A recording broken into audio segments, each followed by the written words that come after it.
It's Election Day in America, the day when citizens from all walks of life come together to exercise their democratic right.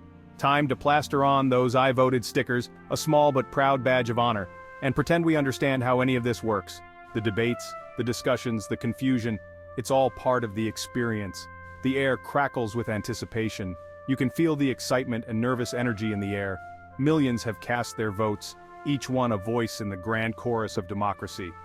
But this day, my friends, is just the grand finale, the climax of a long, arduous journey. It's the culmination of a long and winding road, a political odyssey that began months earlier. So, buckle up.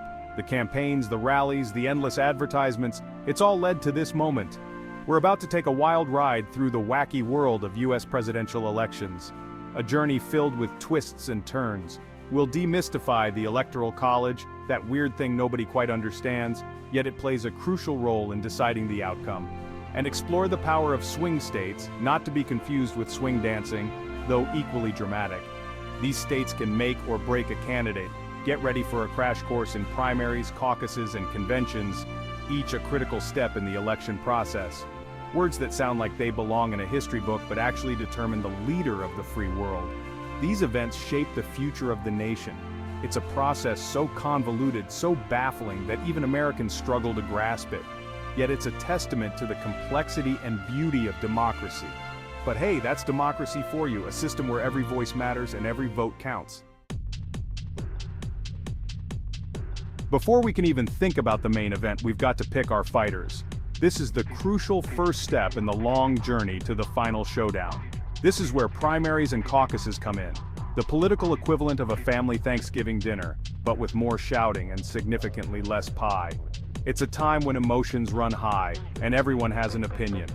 Primaries are like your standard elections. You go to a polling booth, cast a secret ballot, and try not to make eye contact with anyone wearing overly enthusiastic campaign gear. Simple enough, right? You step into the booth, make your choice, and hope that your candidate makes it through. It's a straightforward process, but the stakes are incredibly high. Caucuses, on the other hand, are a different breed entirely. They are more like a community gathering where everyone gets a say. Imagine a room full of people passionately debating the merits of each candidate. It's a lively, sometimes chaotic scene. Now imagine those people are your neighbors. The discussions can get pretty intense, but it's all part of the process. And they're all wearing those I voted stickers, but with the candidate's name scrawled on in glitter pen. That's a caucus. It's a unique, grassroots way of making your voice heard. These events, held in states across the country, are how each political party narrows down its field of hopefuls. It's a critical part of the democratic process. Think of it as a political Hunger Games, but with fewer bows and arrows and more awkward handshakes. It's a battle of ideas, personalities, and strategies, all aimed at winning your vote. After months of primaries and caucuses, the contenders emerge, battered but not broken. They limp into their respective national conventions where the real party begins. Okay, not really a party. More like a highly choreographed political infomercial. Delegates from each state gather to formally nominate their chosen candidate. There are speeches, there are balloons, so many balloons, and there's enough forced enthusiasm to make a used car salesman blush.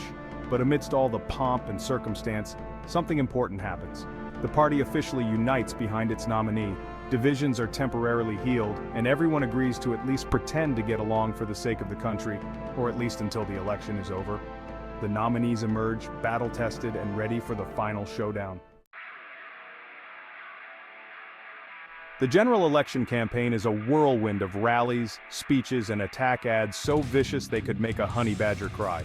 It's a time when candidates crisscross the country, shaking hands, kissing babies, and desperately trying to convince voters they're not lizard people in disguise. Debates, those awkward family dinners of the political world, offer candidates a chance to spar on the issues, or more often than not, to dodge questions and trade insults with the finesse of a playground brawl.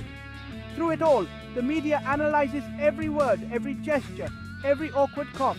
The stakes are high, the pressure is immense, and the entire world is watching. It's enough to make you want to crawl under a rock and wait for it all to be over.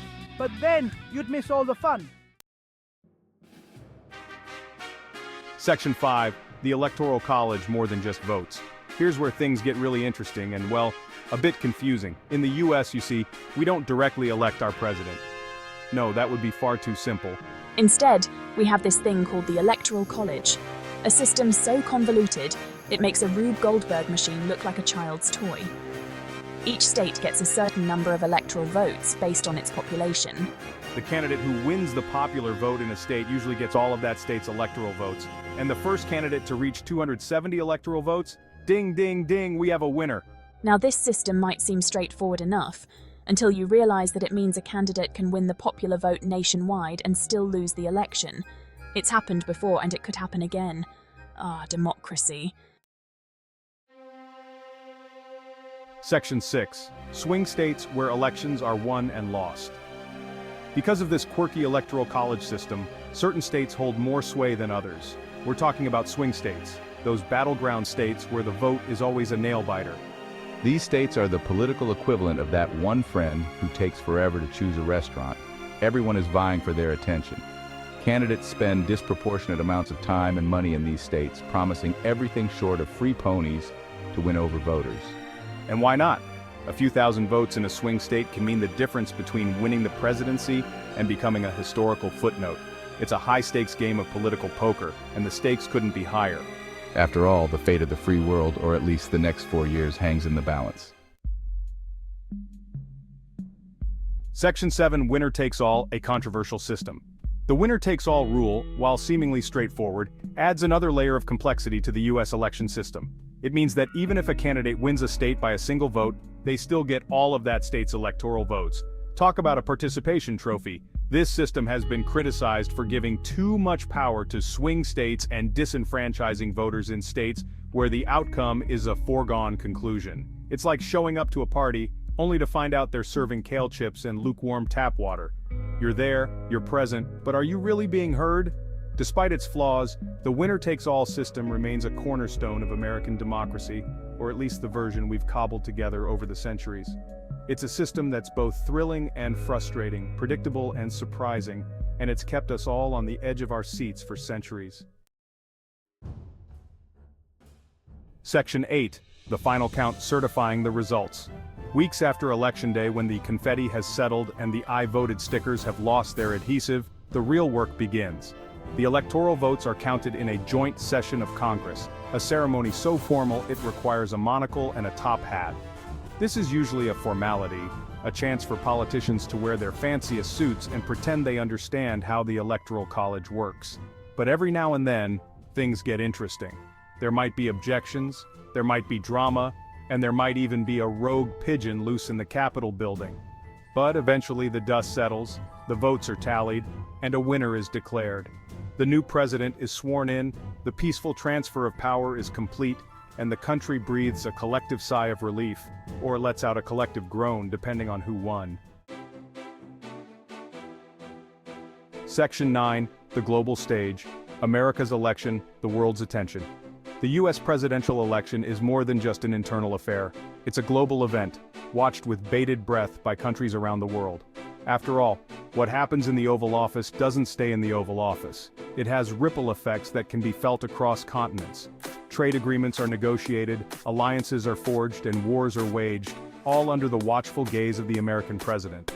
So, yeah, no pressure or anything. The world is holding its breath, eager to see who will lead the free world, or at least the country with the biggest military budget, for the next 4 years. And as the results roll in, one thing is certain. The world will be watching, judging, and probably tweeting about it all. Section 10. Beyond the ballot, the enduring impact. The US presidential election is more than just a horse race. It's about ideas, it's about values, and it's about shaping the future of a nation. It's a collective effort that transcends individual interests. It's a chance for citizens to make their voices heard, to choose their leaders, and to help steer the ship of state. This is the essence of democracy in action.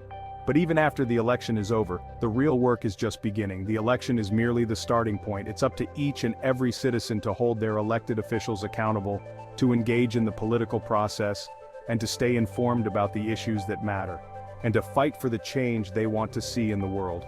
This requires continuous effort and dedication, because democracy, my friends, is not a spectator sport. It's a full contact, no holds barred, participatory event. Every voice counts, and every action matters. So the next time you see those I voted stickers, remember that they represent something much bigger than just a single election. They symbolize civic duty and collective power. They represent the power of the people, the hope for a better future, and the promise of progress. And the enduring belief that even in a world that often feels crazy, we can still make a difference. Every small action contributes to a larger movement, and that, my friends, is something worth fighting for. Together we can create lasting change.